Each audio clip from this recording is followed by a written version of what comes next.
تول کر پھر فیصلہ کرنا چاہیے. ایسا نہیں ہے کہ باہر درختوں کے پتوں کی طرح رقم لٹک رہی ہے اور آپ جائیں گے اور آپ اتاریں گے اور آپ کی خوشحالی ہوگی. اتنا بھی آسان نہیں ہے.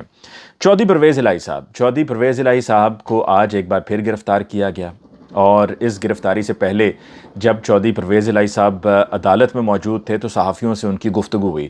اس گفتگو میں چودھری پرویز الہی صاحب سے مذاق میں یہ کہا گیا کہ پھر ہم پریس کانفرنس پہ نہ ہی سمجھیں. تو چودھری پرویز الہی صاحب نے مسکراتے ہوئے کہا کہ مجھے گھر تو جا لینے دو. پھر ایک اور سوال، کچھ وہاں جو پولیس اہلکار موجود تھے ان سے جب بات ہوئی تو ان کو معلوم تھا پہلے سے کہ کیا ہونے جا رہا ہے. ایسا نہیں ہے کہ وہ بے خبر تھے، ان کو بہت اچھی طرح سے معلوم تھا کہ چودھری پرویز الہی صاحب کو شرطیہ آج گرفتار کیا جائے گا. گو کہ عدالت کی طرف سے یہ حکم بھی جاری ہوا تھا، بلکہ ایڈیشنل رجسٹرار کو کہا گیا بلا کے کہ جو عدالتی سیکیورٹی کو دیکھتے ہیں وہ بھی، اور ایڈیشنل رجسٹرار اس کو یقینی بنائیں کہ چودھری پرویز الہی صاحب خیریت سے اپنے گھر، جو ان کا ظہور الہی روڈ پہ لاہور میں گلبرگ میں ان کا گھر ہے، وہ وہاں پر پہنچ جائیں.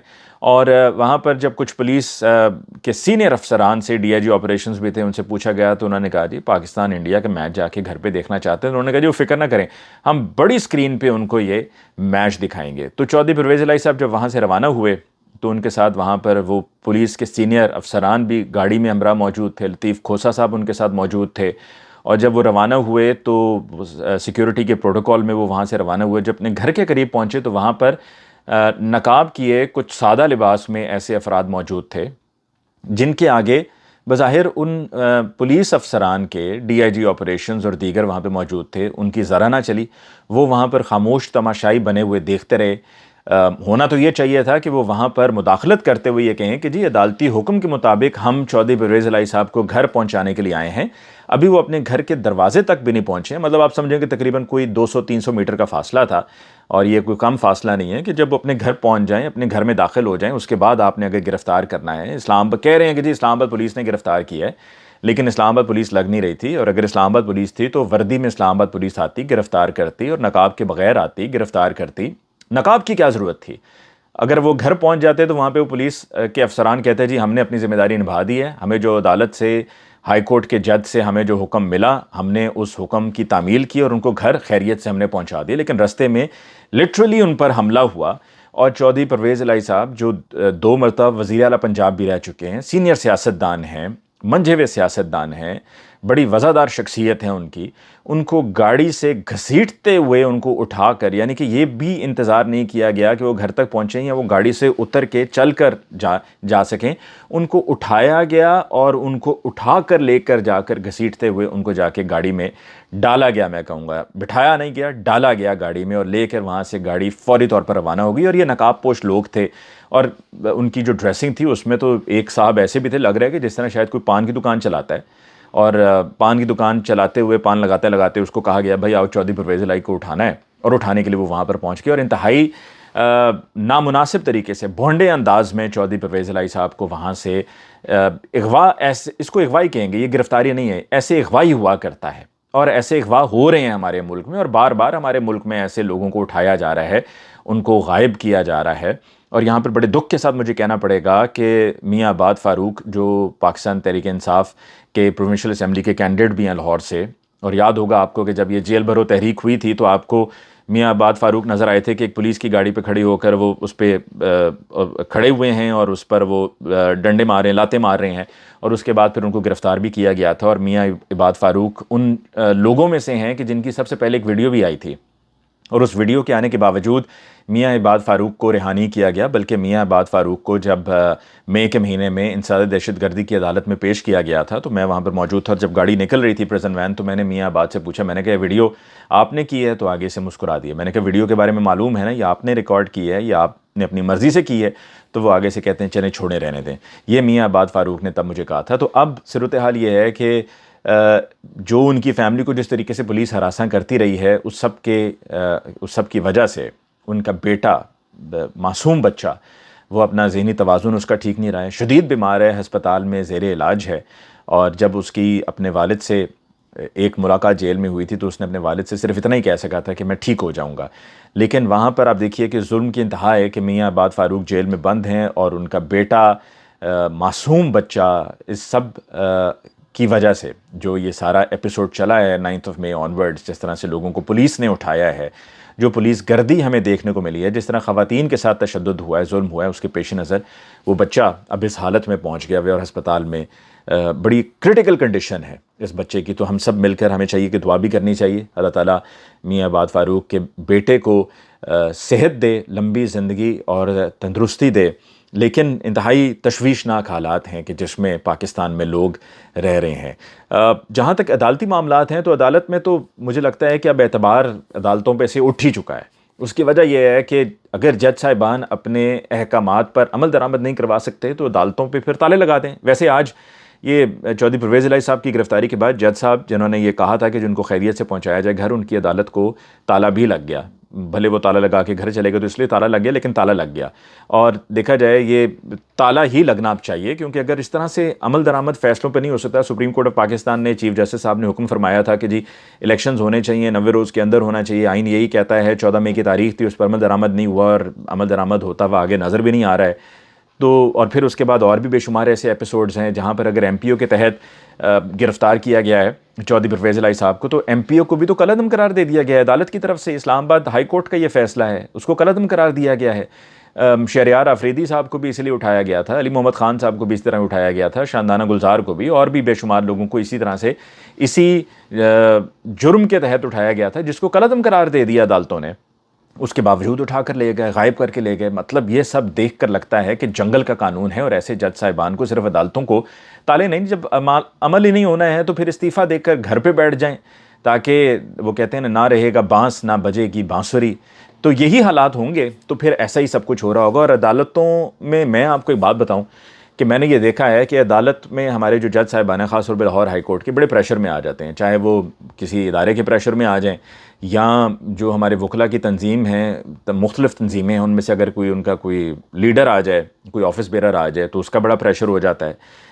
ایسے میں نے ججز دیکھے بھی ہیں لاہور ہائی کورٹ کے فیصلے سناتے ہوئے کہ وہ پریشر ان پر اس وجہ سے ہے. وکیل ہلکا وکیل ہے، کوئی وکالت شکالت نہیں آتی ہے، لیگل پوائنٹس پہ بڑی کمزور پوزیشن ہے، لیکن اس کے باوجود فیصلہ ان کے حق میں دے دیا جاتا ہے کہ سامنے جو چہرہ ہے وہ چہرہ وکلا تنظیم کے کسی آفس بیرر کا ہے، تو لہٰذا فیصلہ سنا دیا گیا. اور وکلا نے جو کل اعلان ہم نے دیکھا کہ وکلا تحریک کا اعلان ہو گیا اور کہا گیا اب جا رہا ہے کہ جی اب دیکھیے گا اینٹ سے اینٹ بجا دیں گے وکلا نکل پڑے ہیں اور وکلا نے کال دے دی ہے، تاریخ کا اعلان ہو گیا ہے.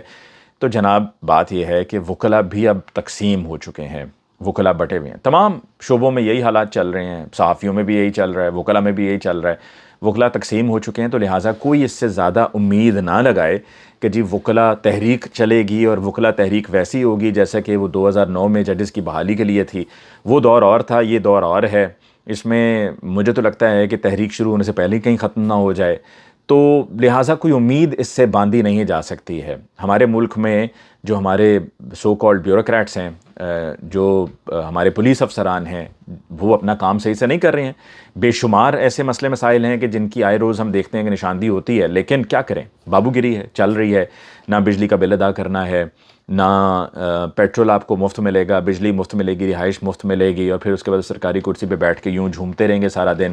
اور عوام جو ہے وہ باہر بیٹھی رول رہی ہوگی کہ اور اندر کئی مرتبہ ہوتا ہے کہ صاحب کے پاس جانا ہے، جی صاحب مصروف ہیں. اندر صاحب کی مصروفیت کیا ہے، صاحب ہو سکتا ہے فون پہ کسی کے ساتھ گپیں مار رہی ہوں، لیکن یہ کہ باہر چپڑاسی یہی کہے گا کہ جی صاحب اندر مصروف ہیں، آپ اندر نہیں جا سکتے. تو یہ جو افسر شاہی ہے اس کا بھی ختم ہونا بہت ضروری ہے. جب تک یہ ختم نہیں ہوگی تب تک حالات ٹھیک نہیں ہوں گے. اور آخر میں یہ اتنا ہی کہوں گا کہ وہ ایک دفعہ کسی نے کیا خوب کہا تھا، اور پھر اس پر ایک گانا بھی بنا تھا عدنان دھول کا، اور وہ یہ تھا کہ تھے بجلی بھی مہنگی، یہ تھے آٹا بھی مہنگا، تے میرے ملک دی دلہن پائے 10-10 لاکھ دا لہنگا، اٹھ جوانا کر دے سویرے تیرا ملک ڈبیا وچ انہیرے. تو واقعی یہی حالات ابھی چل بھی رہے ہیں کہ وہ فرق نہیں پڑتا ہے لوگوں کو. جو یہ ہے نا 10-10 لاکھ کے لہنگے بنانے والے، ان کو تو ظاہری سی بات ہے پٹرول 400 450 500 کو بھی کر دیں، ان کی صحت پہ فرق نہیں پڑے گا. لیکن ساتھ ہی ہمیں دوسری طرف ایک اور سوچ بھی نظر آتی ہے، ایک اور طرز عمل بھی نظر آتا ہے کہ جہاں پر بجائے اس کے کہ آپ وہ ہے نا اٹھ جوانا کر دے سویرے تیرا ملک ڈبیا وچ انہیرے، تو جب تک آپ اٹھ کر آواز نہیں بلند کریں گے اپنے حق کے لیے تو تب تک یہ مسئلہ حل نہیں ہوگا. تب تک آپ کو اسی طرح سے کچلا جاتا رہے گا کہ جب پیٹرول اناؤنس ہوگا کہ جی مہنگا ہونے جا رہا ہے تو رات 12 بجے سے پہلے بجائے اس کے کہ آپ یہ طے کر لیں کہ جی ہم نے پیٹرول ہی نہیں ڈلوانا، آپ احتجاج کریں، ٹھیک ہے، اپنی آواز بلند کریں. آپ وہاں پہ لائنوں میں لگ جاتے ہیں اور جا کر آپ کہتے ہیں جی بس کسی طریقے سے پیٹرول مل جائے ہمیں 12 بجے سے پہلے، قیمت بڑھنے سے پہلے. تو یہ تو جب حالات ہوں تو پھر یہ سب کچھ ہونا ہے، پھر ہم شاید ریزرو کرتے ہیں، پھر ہمارے ساتھ یہی کچھ ہوتا بھی رہے گا. مجھے علی ممتاز کو دیجیے اجازت. اللہ نگہبان.